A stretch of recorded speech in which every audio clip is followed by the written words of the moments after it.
Alright, now let's do another VFR airfield landing. We've done this, but we'll do it with the tutorial. In the previous lesson, we learned how to perform a simple, straight-in landing during VFR conditions. In this lesson, we're going to learn how to perform an overhead landing pattern. This should be your usual VFR landing pattern, and it will be very similar to a Case 1 landing pattern you'll use to land on the boat. It's a ship, not a I currently boat. have the lesson paused, as I want to first outline the airfield overhead pattern. Before flying the lesson, please make sure you are familiar with the HUD symbology as described in the manual. Press spacebar to continue.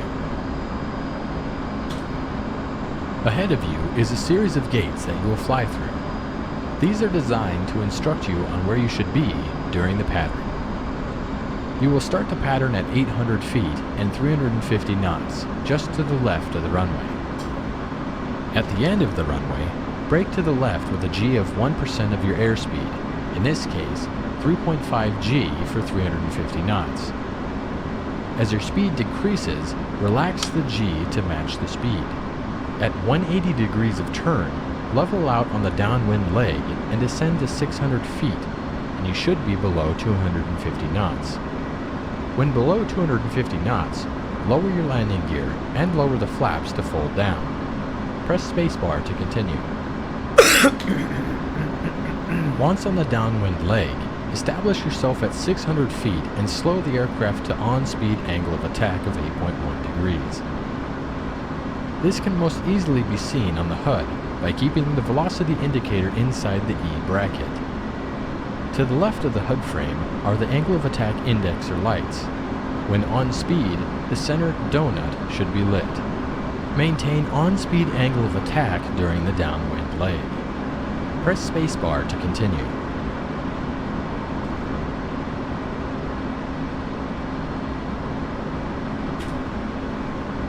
As you roll out on the runway heading, fly to place the E bracket on the runway threshold and use throttle adjustments to control your glide path to be 3 degrees.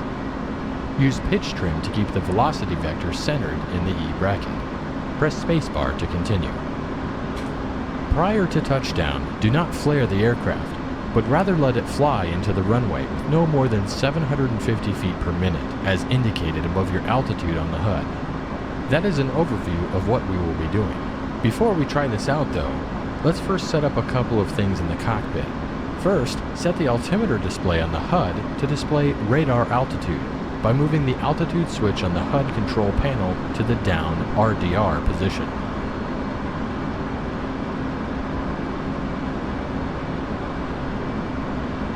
Using what you learned in the TACAN lesson, set the TACAN to 67X and a course of 70 degrees. This is the TACAN channel for Kobuleti Airfield, and it will provide us useful information to line up our downwind and final approach legs of the pattern. Press spacebar when done, and you are ready to unpause the lesson. I'll do the course, though.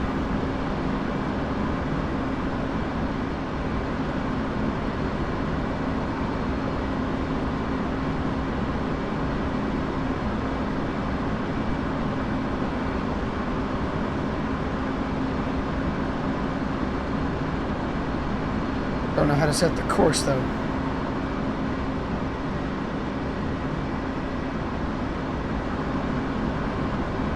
Yep, I don't know how to set the course.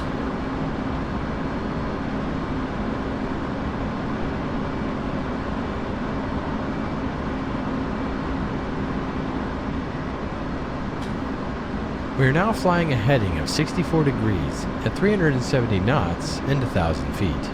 Fly through the gates ahead, which will place us at 800 feet and offset to the right of the runway. We don't want to directly overfly the runway. Maintain an airspeed of 350 knots. Cage the velocity vector on the HUD by pressing the Cage Uncage button to the right of the throttle grip, or pressing C.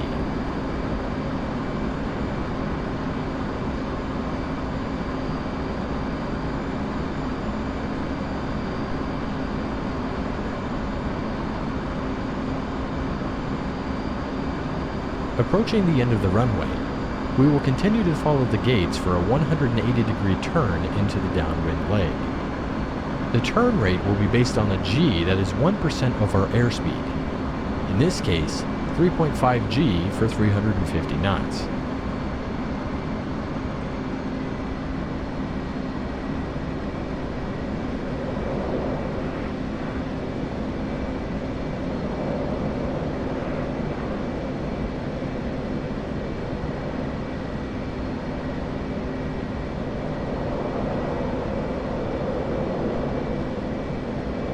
It's definitely bleeding off a lot of speed.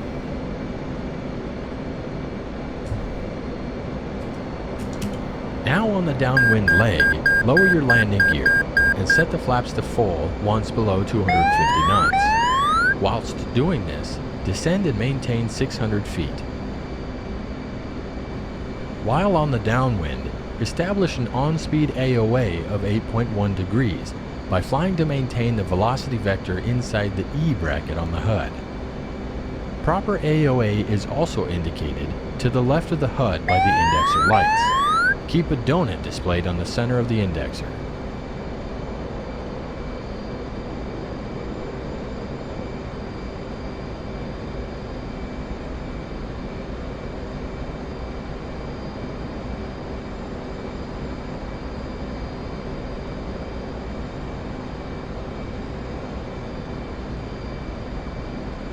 Not seeing the runway.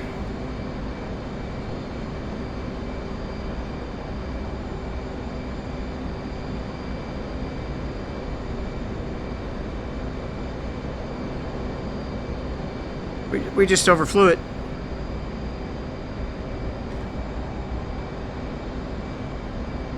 So we will try again.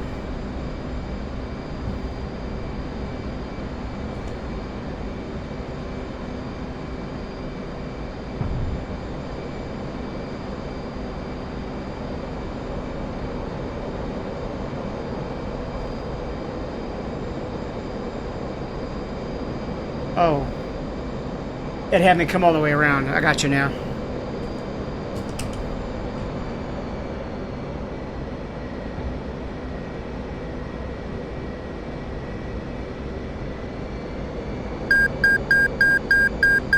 Stall!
There's a hard landing.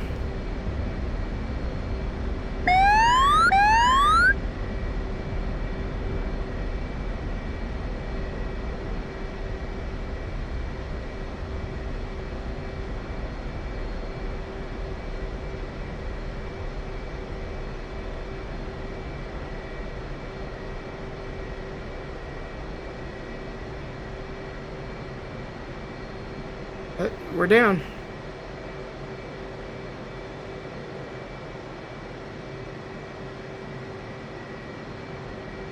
Easy enough.